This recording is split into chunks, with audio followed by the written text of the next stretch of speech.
Good morning, everybody, and welcome to the Recovery Classroom. My name is Drew. I am an alcoholic, and today I'm a recovering alcoholic, and I cannot be any more grateful. I was in a meeting last night, and it was pretty profound. I was reminded of one of the sayings we always hear in the rooms when we come into the rooms anyway, to always be teachable, always be willing to learn something new. And I love learning, man. My friends will tell you, I will learn the most random and archaic fact in the world just in case I ever get on Jeopardy.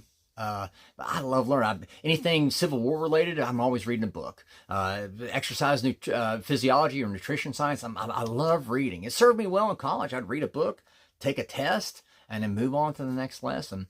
But I have learned over the last almost 50 years that not all lessons are permanent. Some lessons are progressive and they evolve over time. Some lessons you can learn incorrectly. And I say all that to bring me to today's topic. For all intents and purposes, I shouldn't be sitting here as an alcoholic. I shouldn't be sitting here telling you I'm an alcoholic. I have no reason to be an alcoholic. I never had a traumatic childhood event.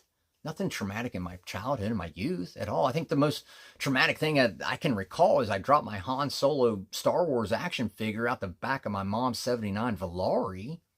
That's about as traumatic as my childhood was.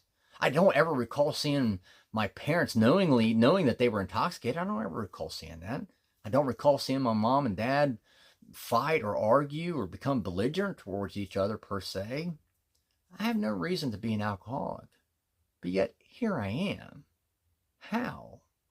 Why? How did I learn to become not alcoholic? Where did I learn to cope? Where did I learn to use alcohol as a coping mechanism as opposed to whatever other coping mechanisms I thought I might have had at that time? And see, that's what, looking back and going back to the history of ourselves, I'm able to look back and see where I started replacing whatever coping mechanisms I thought I had, I started replacing with alcohol. When I first started drinking, I remember seeing my friends drink with impunity. I wanted to be like them. They would drink to celebrate. They would drink to mourn. They would drink just to kick back and relax and have a good time. And after all, don't we all have that innate desire to want to fit in, that sense of belonging, that sense of being socializing with our friends and our fellows? Of course, I did too. Somewhere along the line, though, I taught myself that whatever coping mechanisms I thought I had, well, it was just easier to drink. And that's where I taught myself to start drinking instead of dealing. Whatever emotional roller coaster I was staring down, I learned that with alcohol, I could stave that off. I could push that back for just a little while longer.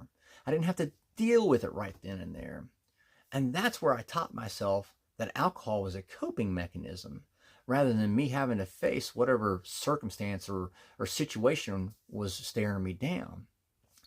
Thank God for the rooms of Alcoholics Anonymous, because I was able to look back and revisit that lesson, if you will. I learned it long ago, but I was able to revisit that and still remind myself of the lessons I've been taught in my 3.5 years in sobriety.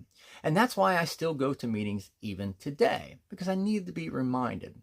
I need to be reminded that sometimes we learn things incorrectly. Sometimes we're told things incorrectly, maybe with intention or by accident, but we have to keep revisiting those lessons that we've been taught. Doug B says it all the time. He says it all the time that he goes to meetings to get his insurance card punched. And I totally get what he's saying. I like to say that I go to meetings now for my continuing education units. Again, I love to learn, right? I love to learn something new. But I also like to revisit a lot of those lessons. I drank because I had taught myself early on that it was easier for me to drink a bottle of turkey than it was to cope and to deal with whatever emotion. Somewhere along the line, that lesson was even progressed into the lesson of I went from drinking to cope to drinking to function. And that's when things really got out of hand. And it was a struggle to function, so I would just have to drink to function. And then next thing you know, my life is getting worse and worse. And I'm starting that emotional roller coaster that I'm trying to stave off, that roller coaster is getting bigger and bigger. That's why it's important that we have to take a look at our history and be teachable. We have to be able to teach ourselves new lessons. And in order to do that, you got to get to class. And that's why we have the recovery classroom here. And that's why I still go to Alcoholics Anonymous meetings, because I always have something new to learn, not only about the program, But more importantly, I always have something new to learn about myself. So with that being said, I'll let you guys go. Thank you guys for letting me come in and share 5 to 10 minutes of your day with you.